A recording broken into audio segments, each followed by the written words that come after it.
Okay, practice 1.3 part 2. This is an aspire to do. This is where basically we just do the same thing as in the previous one, but I'm not giving you pictures anymore. No more pictures. If it helps, you may get some graph paper and draw your own pictures. But you don't necessarily need graph paper in order to do it. They do tell you some of the key features of it. For example, key tips. That's all I'm going to give you for this is key tips. Parallelograms. A parallelogram has two parallel sides like that, and another pair of parallel sides like that. If that's the case, then the area is just going to be the base multiplied by the height, and you can usually figure that out from the coordinates. So if this is at a height of 8 and this is at a height of 5, then you would subtract them to get 3, and you could subtract the x coordinates here to get maybe 10, and then the area of the parallelogram would be 30. And the perimeter would be the length of each side. Draw out a picture and compute the lengths of each piece, and you should be able to figure this one out if you were able to do part 1. Same thing here, they give you a parallelogram, and they tell you its corner points, and they ask you to find its perimeter. Perimeter just means add up all the sides, so make a image of what this would look like. You don't know the picture just by looking at the coordinates, but you can graph it. Here's an example of graphing it. 4, 1. Put a 4 and a 1. 5, 6. 5, and put a 6. 9, 6. Looks like I didn't do this with enough space, so let's move this all over a little bit.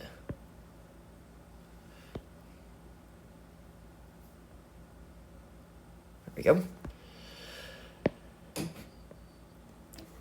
9, 6, and 8, 1. And there's your parallelogram. Notice that it has some tilted sides. We can see right away that this going from 4 to 8, the base is 4, the height is 5, so we could get the area, which would be 20, but they asked us for the perimeter, meaning we're going to take this side, which is 4 plus 4, use the Pythagorean theorem to find this side, and add all 4 sides together.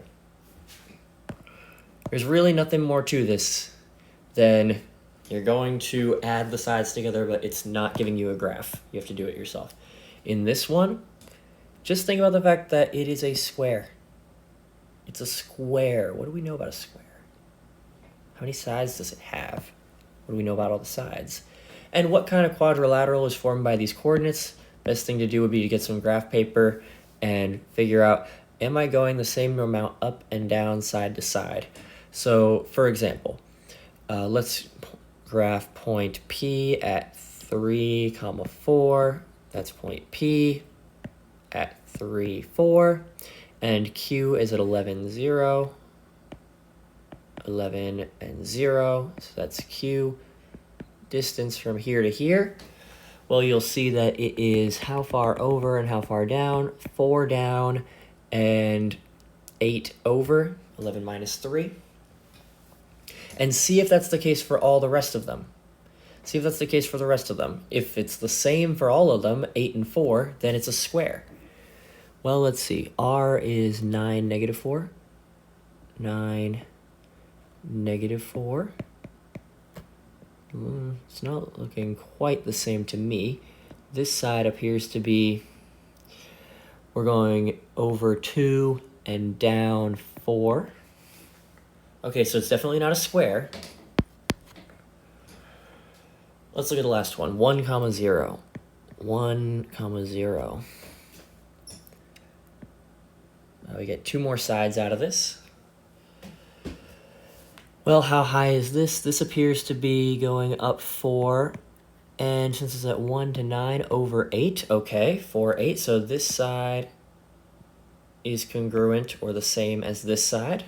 Well, it's looking good for it being a rectangle. And is that the same for the other 2 sides? This appears to be going up 4 and over 2. So yes, these 2 are the same and these 2 are the same. So this is a rectangle, but not a square. Formally prove your claim. Basically, all you have to do is state that all you would have to do is state that you have two pairs of equal sides, and the angles are 90 degrees. See how this slope is 2 over 4, or sorry, 4 over 2.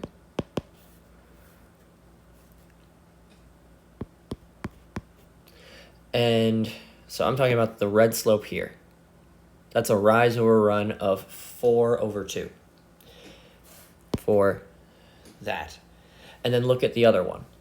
The other one is a slope of, in green,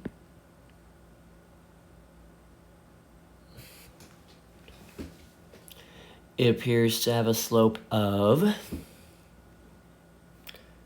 negative rise over run 4 over 8. Remember, when it goes downwards, it's negative.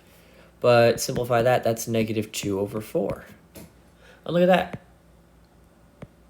Those two slopes are negative reciprocals of each other. When slopes are negative reciprocals, that means they're perpendicular. Negative